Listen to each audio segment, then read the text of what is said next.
estratégias mentais que eu usei para aceitar uma proposta para vir morar aqui no Japão por alguns meses e decidi isso em 15 dias. Vou contar para vocês como foi que eu lidei emocionalmente com essa decisão e como eu ainda venho lidando, e espero que seja útil para você.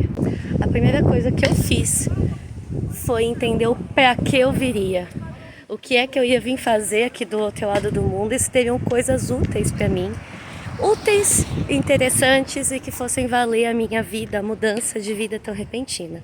Então toda vez que me dava preguiça, medo, confusão, eu lembrava do para que eu estava vindo para cá. E claro, eu tinha meus motivos pessoais, tinha meus motivos profissionais, e isso fazia com que eu aceitasse o como, que era em 15 dias correndo, mudando tudo e tendo pouquíssimo tempo de me despedir das pessoas que eu amo. A segunda coisa foi eliminar o drama.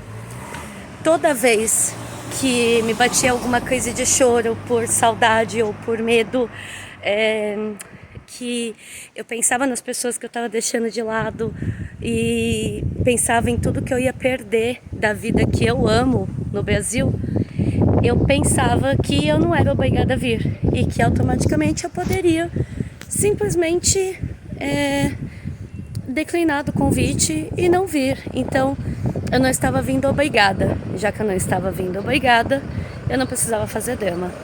E isso me ajudou muito nos momentos mais difíceis, em que eu sabia que a saudade ia pegar, que o medo ia pegar, a insegurança e todas essas coisas. Então eliminei o drama da minha vida e da minha decisão.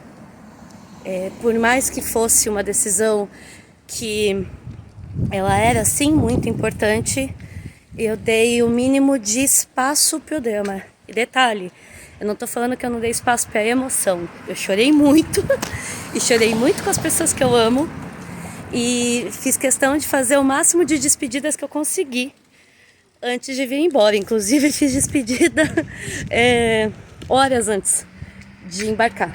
Mas isso não significava que eu tava fazendo drama. Eu tava sentindo o sentimento, mas sabendo que eu estava indo porque era uma decisão minha e não porque eu era obrigada. Então, se eu não era obrigada, nada de drama. E quando eu pensava nas dificuldades reais que ainda batem, como a fronteira da língua, a fronteira de não conhecer absolutamente ninguém aqui que pudesse mastigar melhor o caminho para mim, e também sobre estar literalmente em outra cultura e do outro lado do mundo. O pensamento que eu tenho e tive até então é que milhares de pessoas vêm para cá e vêm para morar de vez, vêm para construir uma vida, e essas pessoas vinham sem Google, sem internet, sem tradutor, sem metade dos recursos que eu tenho hoje à minha disposição. Que sim, às vezes falha, às vezes é com dificuldade, não é tão Black Mirror assim como a gente acha que vai ser na vida real, mas que as pessoas embarcavam para cá, pro Japão, sem saber a língua, sem saber como se locomover aqui, e descobriam tudo na raça, descobriam por tentativa e erro, e estão vivas.